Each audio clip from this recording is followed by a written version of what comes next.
Halo Tribuners, pada kesempatan kali ini podcast Ruang Tamu Tribun Kalteng menghadirkan narasumber yang berkompeten terkait dengan, kita akan membahas terkait stigmatisasi dan diskriminasi terhadap orang dengan HIV/AIDS atau biasa disingkat dengan ODA.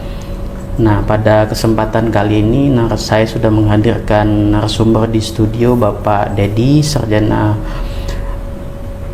Kesehatan Masyarakat ya Pak ya, Sarjana Kesehatan Masyarakat, Magister Kesehatan. Beliau ini merupakan praktisi dari Yayasan Harapan Taheta yang memang concern terkait dengan isu-isu kemudian persoalan-persoalan HIV/AIDS di Kalimantan Tengah. Nah, tadi sudah, apa kabar? Siap, Bang Dedi. kabar baik dibandingkan kemarin. Terima kasih sudah Salam tanpa stigma dan diskriminasi dulu. Salam. Oke, Tribuners, Bang Dedi, Ya, sip. sudah berapa lama membersamai dengan teman-teman ODA ini? Apa ya Bang ya?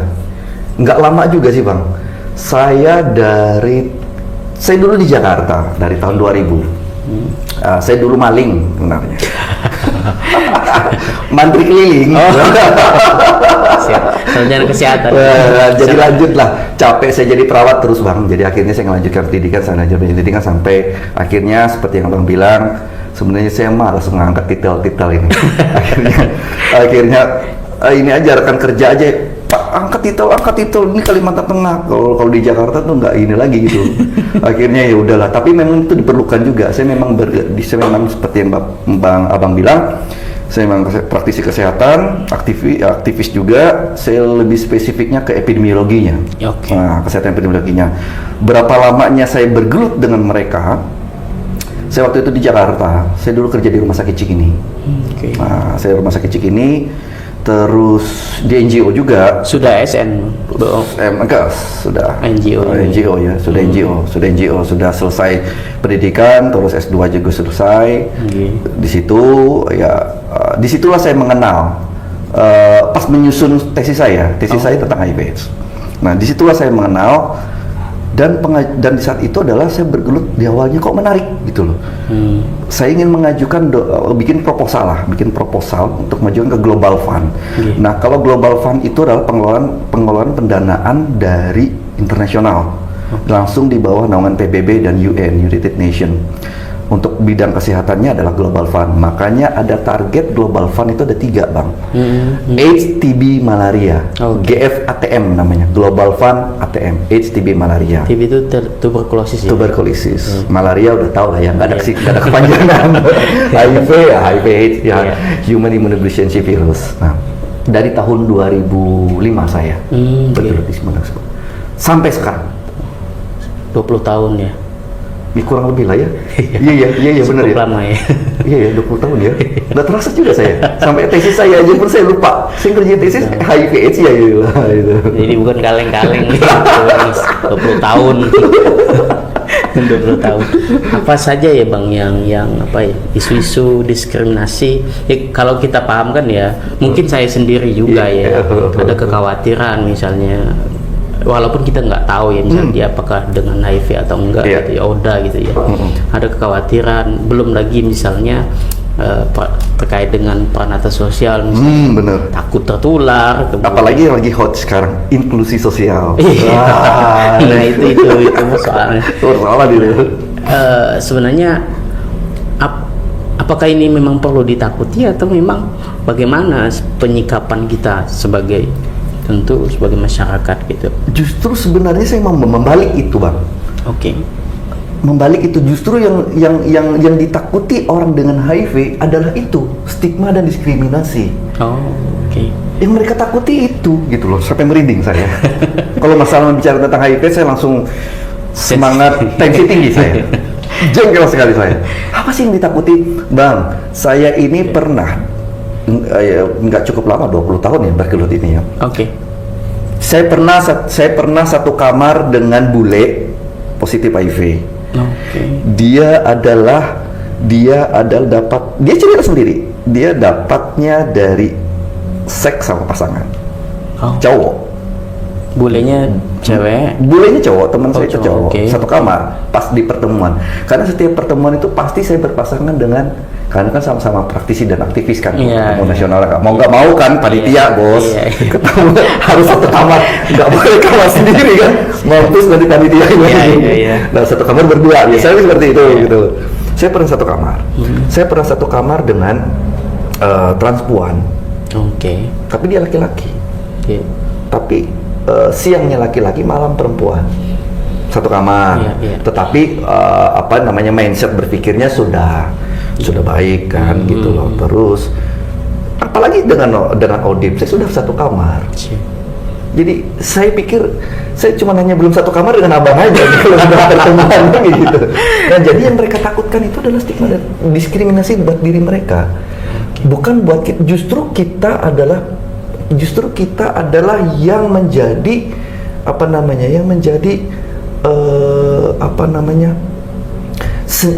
senjata ya menurut saya. Justru kita yang menjadi parang buat mereka. Parang itu pisau buat mereka. Karena kan kita sendiri yang menajamkan pisau itu, kita sendiri yang makainya, kita sendiri yang menggunakannya. Itu yang mereka takutkan. Coba kalau bergaul dengan mereka, nggak usah bawa pisau deh.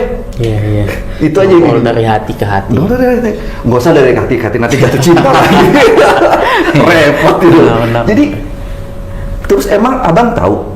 Sekarang saya mau tanya, emang abang tahu posisi saya apakah positif apakah tidak? Belum tahu kan? Karena saya tidak menyampaikan itu.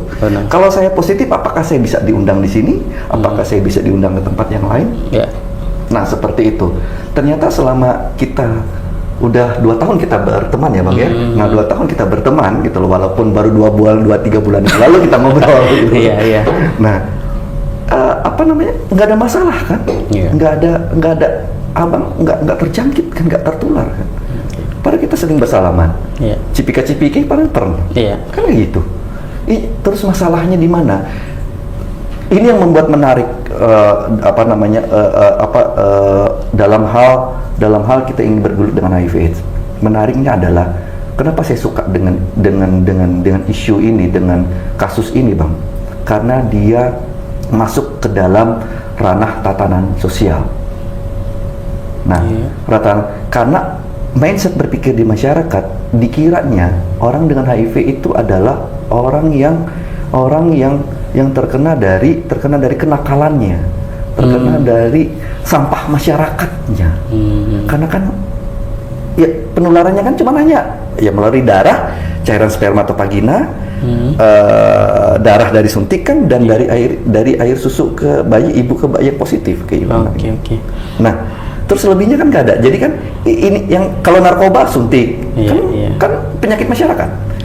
Pekerja seks penyakit masyarakat juga. Nah, dikiranya kan itu adalah. Berarti kalau kita nggak ngelakuin hal-hal seperti itu, ya harusnya kenapa takut? Kenapa takut kan? Aneh kan? Nah, itulah.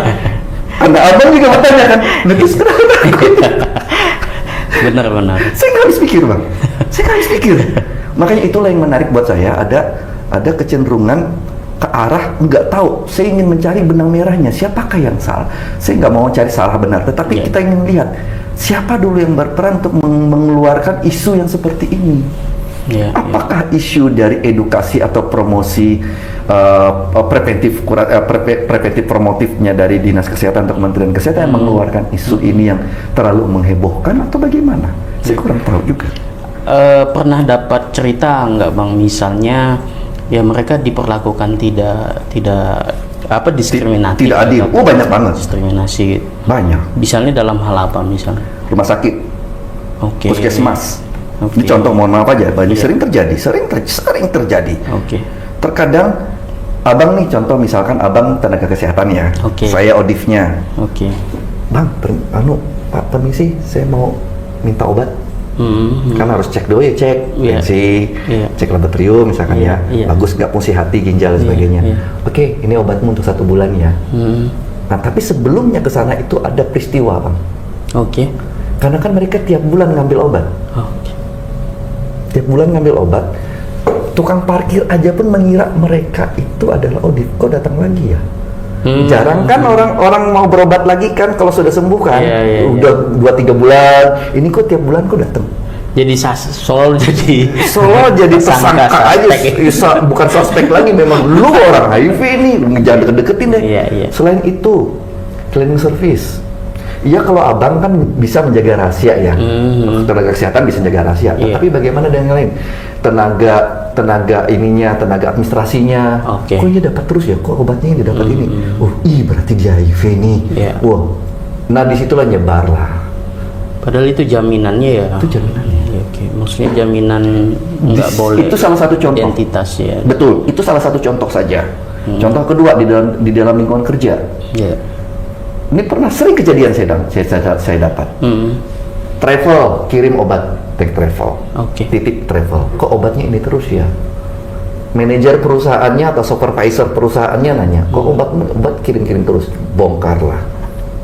Pernah kejadian? Pernah bos, pernah bang, pernah sering terjadi, dibongkar terus diinterogasi, besok pecat. Besok pecat. Yang baru saya lakukan, baru 1 bulan yang lalu saya lakukan intervensi atau lobby advokasi lah ya, ke salah satu perusahaan. Saya nggak sebutkan perusahaannya, dekat-dekat sini aja, dia mau memecat karyawannya, padahal karyawannya itu cewek, cantik bos. Saya juga ngagum, cantik, mau dipecat, lantaran ketahuan positif, dan ketahuannya positif adalah dari rekan kerjanya, karena tersinggung.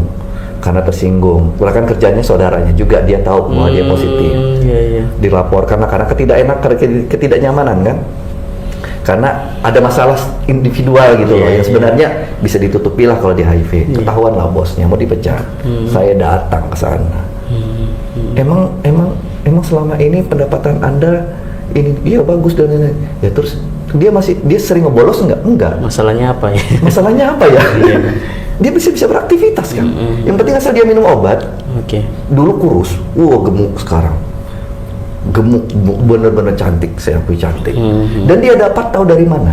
Dari suaminya. Apakah dia bersalah? Saya merinding. Makanya, apakah bersalah dia? Apakah dia pelaku seks? Apakah dia pelaku narkoba? Enggak kan? Sebaliknya ada juga, baru 3 tahun yang lalu, kami advokasi rumah sakit tidak mau melayani dia untuk melahirkan. Istrinya positif, suaminya enggak. Istri positif, suami enggak. Bayangkan. Di mana salah? Berarti kan ada kejadian terdahulu kan, yang kita tidak usah ungkit-ungkitnya lagi. Suaminya menerima, masa masyarakat nggak menerima? Fine aja suaminya sekarang sampai sekarang negatif. Nah, jadi banyak sekali diskriminasi. Jadi mohon maaf nih, Yayasan Harapan Theta kebetulan kan ada kedai nih. Jadi mau nggak mau, program kita juga tahun kemarin tentang UMKM buat mereka, kelompok marginal. Nah, menjadi supaya mereka bisa produktif. Kalau mereka dipecat, mereka mau menghasilkan apa? Justru nanti malahan berbahaya juga ya. Nganggur, kemudian jual diri ulang lagi gitu kan. Kalau dia jual diri lagi, kalau dia kesana kemari, siapa yang disalahkan? Yang saya pikir yang mecat dia atau pemerintah. Nah, jadi akhirnya saya berpikir untuk teman-teman bahwa ya udahlah, saya berusaha seoptimal mungkin membantu mereka. Kalau memang ada lapangan pekerjaan, ya saya bantu seperti itu. Banyak sekali Bang Stik yang ada diskriminasi yang dialami. Tribuners, mungkin kalau bicara data, kemudian bicara soal angka penyebab HIV ini banyak lah di internet tuh, banyak sekali data. Ini kisah langsung dari Bang Dedi terkait dengan apa ya, bukan juga keluh kesah sih, tetapi pengalaman teman-teman yang muda begitu, sehingga mereka bisa jadi juga tidak menginginkan itu gitu. Bisa jadi kondisi atau bisa jadi ketidaksengajaan misalnya. Iya, betul. Termasuknya itu tadi. Tapi kalau misalnya di Kalteng ini boleh juga sih disinggung gitu. Berapa banyak sih sebenarnya angkanya, bisa misalnya prevalensinya, atau yang paling estimasinya lah ya. Iya, iya. Kalau data pastinya yang mengeluarkan itu pasti dinas kesehatan lah ya, gitu. Tetapi hasil kita rapat-rapat beberapa waktu lalu ya apa pertemuan lah ya beberapa waktu lalu ya sekitar 2.600-an lebih sekarang. 2.600 lebih. Kalau estimasinya itu di atas 5.000. Tapi kan itu katanya seperti gunung es itu. Betul. Di permukaan. Seperti yang kita diskusikan kemarin, Bang. Iya, satu orang terdeteksi HIV, bukan terdeteksi, dia positif HIV, itu 100 orang potensi berisiko. Nah, ya? 2.600 berarti 26.000. Iya. Itu. Ya, Benar, iya. itu. Iya. Nah, itulah fenomena gunung es jadinya. Yang paling banyak dari kalangan mana biasanya? Nah, kalau dari kalangan mana yang paling banyak adalah dalam segi pekerjaannya. Kalau dalam segi pekerjaan swasta, PNS juga ada, mahasiswa hampir 10%. Mahasiswa 10%, hampir 10%. Itu anak remaja berarti SMP SMA ya. Iya, iya. Ya sekitar 5%, 4,6 sekian persen. Kalau 10% mahasiswa 2.600 berarti 260 orang mahasiswa. PNS 2%. Ada kurang lebih hampir 2%. PNS juga. PNS termasuk TNI Polri dan lain sebagainya. Ini bukan untuk menakut-nakuti ya. Bukan. Tapi ini untuk antisipasi bahwa jangan sekali-sekali berperilaku yang menyimpang. Benar. Dan sebenarnya begini, saya nggak. Nah, untuk meng-cut yang namanya tidak menakuti data ya, dari data itu. Sebenarnya Bang, dalam untuk upaya pencegahan penanggulangan HIV/AIDS ini, sebenarnya kita mengetahui data semakin banyak, itu semakin baik Bang sebenarnya. Tidak menjudge bahwa semakin banyak penyakitnya. Enggak. Justru kalau kita menemukan lebih banyak orang yang positif HIV, kita bisa cegah supaya jangan sampai ada tertular lagi. Makanya prinsipnya adalah semakin banyak data, semakin banyak yang mengetahui posisi dia HIV/AIDS, itu semakin menolong orang-orang yang tidak akan terjerat, tidak akan terjangkiti dari positif, jadi positif. Seperti itu. Nah, karena kan banyak kan programnya kan. Penggunaan siapa sih yang bisa ngedalin seks? Saya aja yang jauh dari istri aja kadang-kadang nggak bisa ngedalin seks, tetapi kebutuhan biologis kan. Nah, tetapi kalau orang paham, kalau dia misalkan kayak saya nih, kayak kita Bang LDR misalkan, itu kalau itu biasanya kan ada yang namanya mimpi basah. Nah, itu proses dari testosteron skrotum untuk mengeluarkan itu. Kalau penuhan dia keluar sendirinya, nggak terlalu ini juga, terlalu sedikit.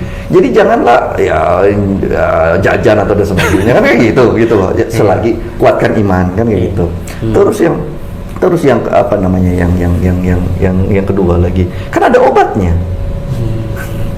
Asal minum obatnya seumur hidup. Iya.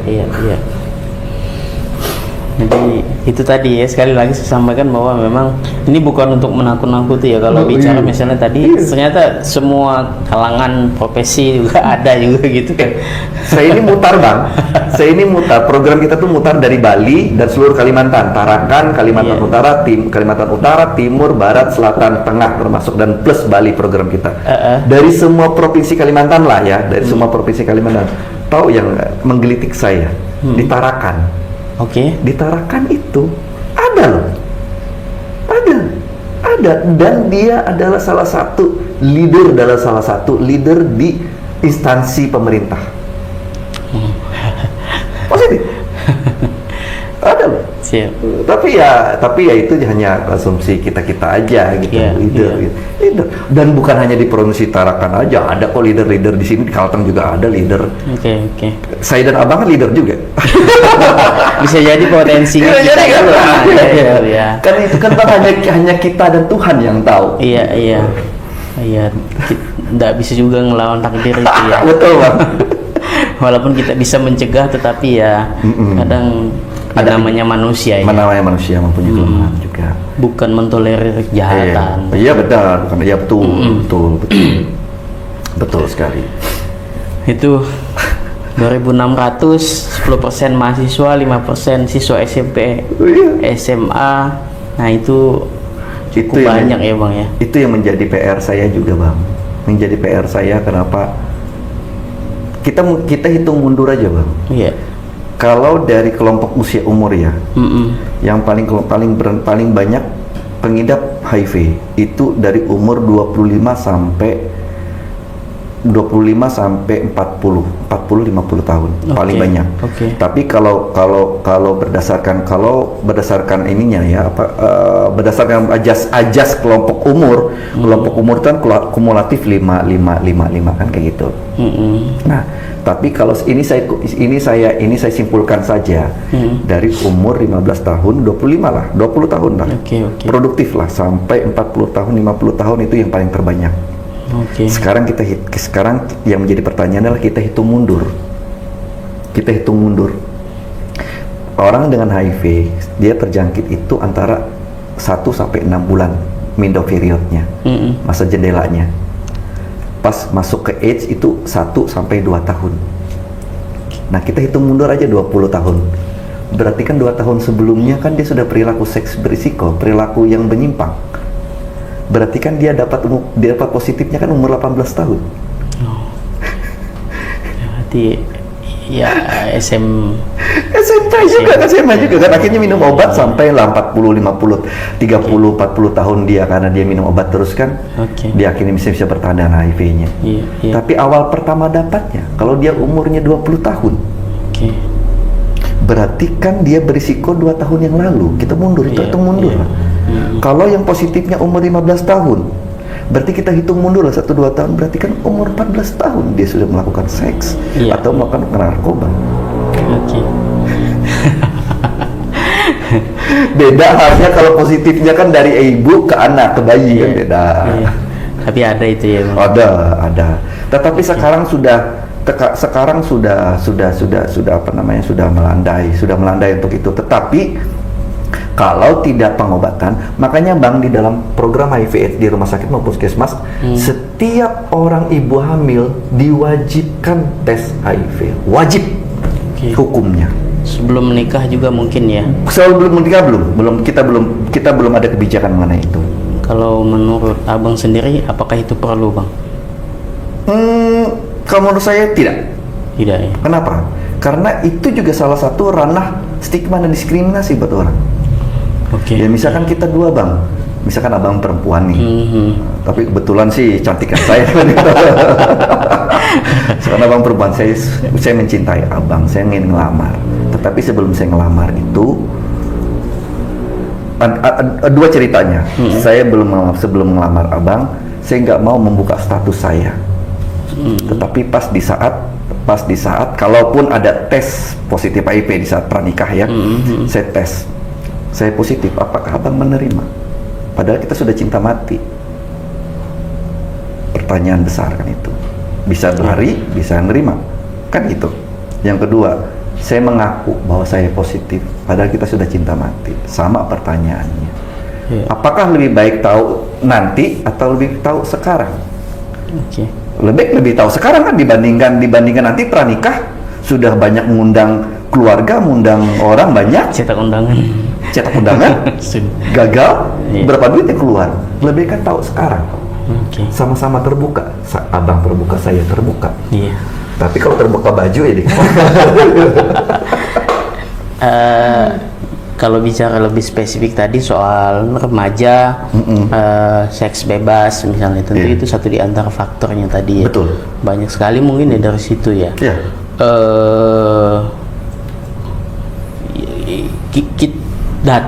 Saya belum tahu data ya soal apa namanya kebiasaan remaja gitu, apa soal seks bebas gitu. Tapi sebenarnya ada juga kaitannya juga, misalnya ada program kondomisasi misalnya.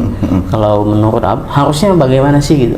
Perannya yang lebih peran siapa gitu? Apakah keluarga atau ya pasti semua lah. Pasti gitu. Semua, betul. Tapi sepengalaman Abang di kalangan teman-teman yang Gen Z ini yang terkena HIV itu sebenarnya apa yang mungkin curhatan mereka apa gitu kan?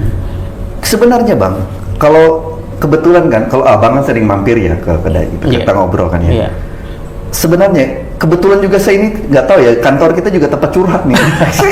Karena emangnya saya ini psikolog, saya bilang tempat curhat gitu loh. Makanya itu kenapa diskriminasi dan stigmatisasi itu tidak boleh dilakukan agar bagaimana mereka tidak tertekan. Karena kita gini kan, saya syukur alhamdulillah ya, masih berada di negara Indonesia.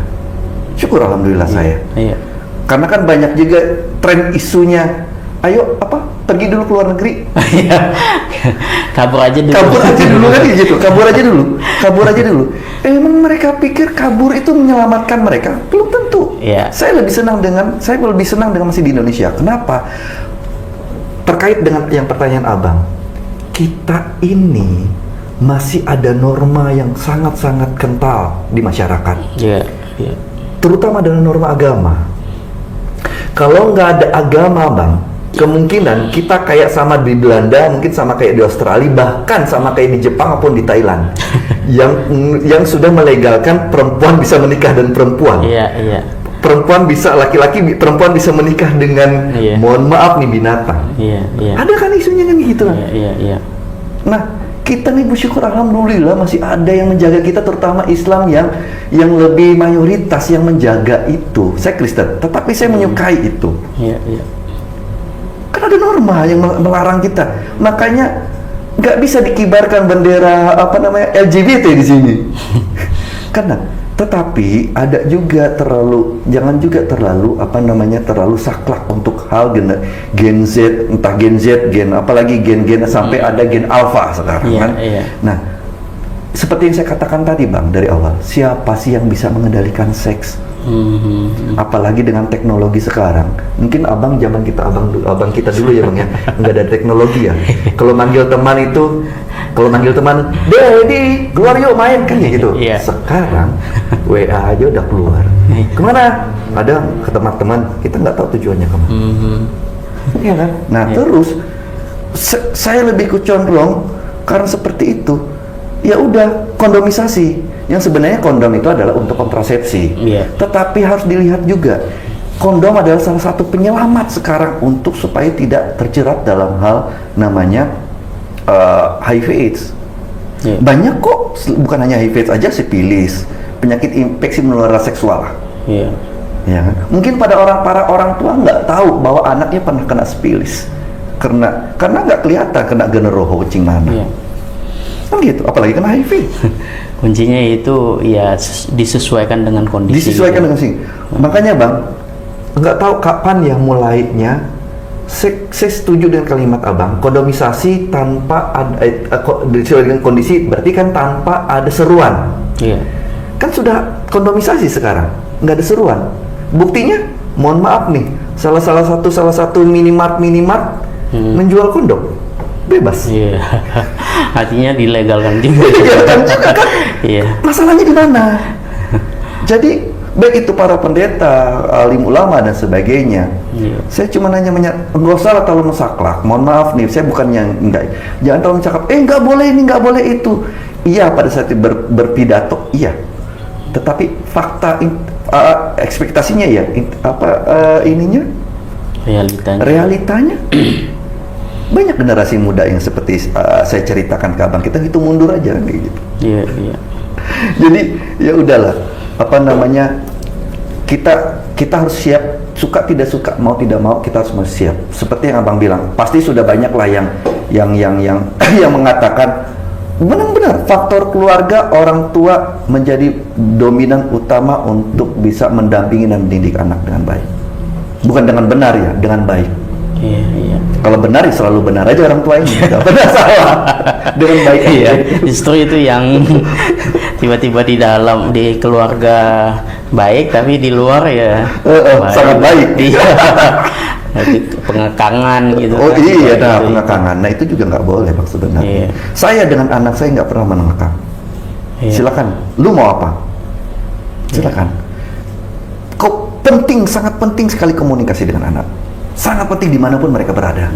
Walaupun cuma hanya sekedar say hello. Saya ini aja Bang, 2 hari ini sudah anak saya nggak pernah yang namanya WA saya. Nggak pernah. Mungkin kalau untuk beli jajan masih Bang. Kalau untuk beli jajan sudah disiapkan gitu. Paling nggak disuruh lah ya. Iya. Kan sama-sama nih, saya juga pernah ngasuh anak waktu istri di Bogor, saya juga ngasuh anak sini. Saya suruh telepon lah mamah sana, telepon. Sekarang gantian, saya mereka anak-anak di sana, telepon lah, ada dimu dan sebagainya. Malas-malasan sudah. Tapi ya tetap komunikasi tetap, tapi kami menjalin komunikasinya kayak teman gitu loh.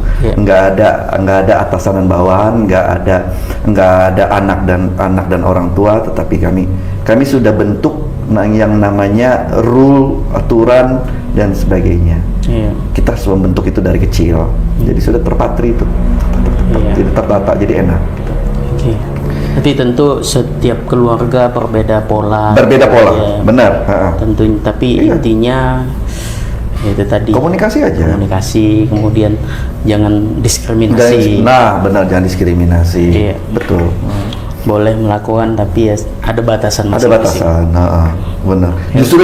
Justru yang saya takutkan, Bang, dengan banyaknya maraknya meningkatnya kasus HIV/AIDS ini, ya seperti saya katakan, meningkatnya kasus HIV/AIDS bukan berarti bahwa banyak sudah terinfeksi.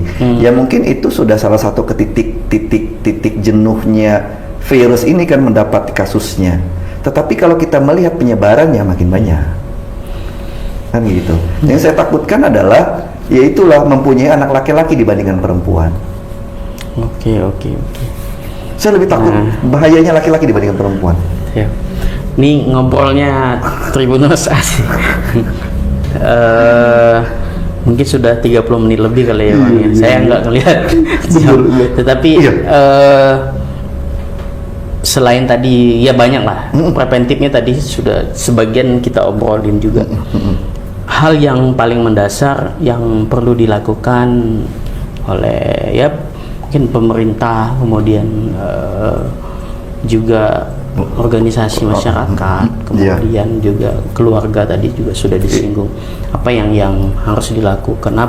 Tidak hanya sebatas misalnya datang kemudian kasih obat, apa yang perlu dilakukan? Saya nggak berani untuk mengatakan mengintervensi ataupun mengkritik pemerintah ataupun pemerintah ini ya, pemerintah maupun pemerintah pihak swasta maupun lembaga organisasi apapun. Nah, saya tidak mau mengkritik banyak, Bang, termasuk pemerintah. Nah, kalau pemerintah sudah jelas rule-nya, paling ya mereka cuma hanya pengobatan, hanya berdasarkan pengobatan aja dan rehabilitatif. Hanya itu saja. Orang yang berkunjung ke rumah sakit atau ke puskesmas kan di saat sakit aja.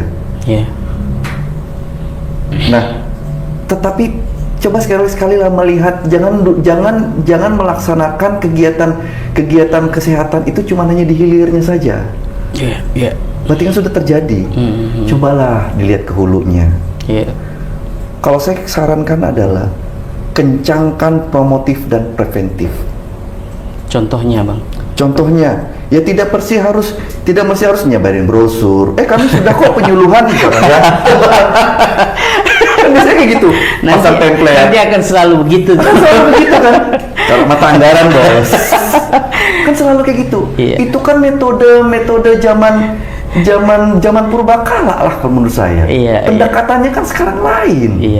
Apalagi teknologi maju. Promotif preventif itu bentuknya seperti apa sih? Ya banyak kok bentuknya. Ya bisa melalui kayak gini, bisa melalui TikTok, atau bisa melalui apa ya? Yang sekarang kan yang sering, mohon maaf nih, yang sekarang yang sering terjadi adalah semua di lembaga pemerintah aja maupun swasta maupun pihak perusahaan juga. Oh, kami sudah melakukan CSR, melakukan penyuluhan ke ini tentang COVID-19 kan. Penyuluhan. Ya, aduh. Penyuluhan sih berapa sih orang yang datang? 20 orang dibayar 50.000 pulang. Kan kayak gitu. Tetapi carilah metode yang lain. Banyak kok metode. Tentu sasarannya langsung ke titik akar rumput. Banyak kok metode, Bang. Banyak kok metode. Tidak, ya kadang-kadang kayak gini juga sih pemerintah maupun pihak lembaga yang lain lah ya, dan saya pun pernah merasakan gitu loh ya, karena ingin cari mudah, ya udahlah lewat template aja lewat ini aja. Dan terkadang juga kayak gini, yang bukan bidangnya Misalkan saya nih bidang kesehatan epidemiologi, saya larinya ke bidang teknik untuk membangun cakar langit, gedung cakar langit. Tapi saya ngotot untuk bisa hal itu, padahal basic saya bukan. Nah terkadang kan orang Indonesia itu kan seperti itu, sarjana ekonomi, tapi menangani HIV. Tapi sebenarnya bisa aja. Kalau manajemennya bisa aja gitu. Tapi kalau sarjana ekonomi, otak atik mesin mobil, bengkel mobil, tabrakan. Nah, terkadang sering terjadi. Nah, seperti yang abang bilang ya itulah banyak kok metode. Kencangkanlah promotif dan preventif. Itu dari skala kecil, keluarga, kelompok, akar rumput dan sebagainya. Itu saja sih. Jangan lihat di hilirnya, di hulunya. Tribuners itu menjadi akhir. Sebenarnya banyak pengen saya obrolin, hanya saja memang di lain waktu tentu ini tidak hanya berhenti di sini saja. Mungkin akan closing statement nih Bang terkait dengan HIV, AIDS, kemudian juga stigmatisasi dan diskriminasi ini apa yang ingin disampaikan? Saya cuma hanya menyampaikan dua aja Bang kepada Tribuners. Saya cuma hanya menyampaikan dua. Yang pertama adalah janganlah membawa pisau, menajamkan pisau kepada seseorang yang positif HIV kalau sudah tahu. Janganlah, disitulah mereka itu sakit. Yang sakit menyebab sakit penyakit mereka orang dan HIV adalah stigma dan diskriminasi yang mereka alami. Bukan hanya HIV saja, ke siapapun, baik itu ras, baik pun agama, suku dan sebagainya. Makanya saya ini termasuk pejuang dengan stigma tanpa stigma dan diskriminasi Bang. Itu yang pertama. Dan yang kedua adalah safe sehat aja lah, safe seks sehat lah. Itu adalah siapa sih yang bisa mengendalikan seks? Jangan narkoba ya pasti sudah ada BNN. Tapi perilaku seks yang berisiko. Janganlah berorientasi hal yang macam-macam. Cukuplah kita rule-nya ada laki-laki dan perempuan. Saya mengingatkan untuk Tribuners dan sekolah remaja dan semua pun dimanapun berada. Itu saja, dua itu aja yang menteri poin yang saya ingin tekankan. Siap. Terima kasih Bang Dedi atas pengalaman kemudian ilmunya. Tribuners, saya nggak mau menyimpulkan banyak hal tadi. Sekian dari saya. Terima kasih. Kita ketemu lagi di program lainnya. Ciao.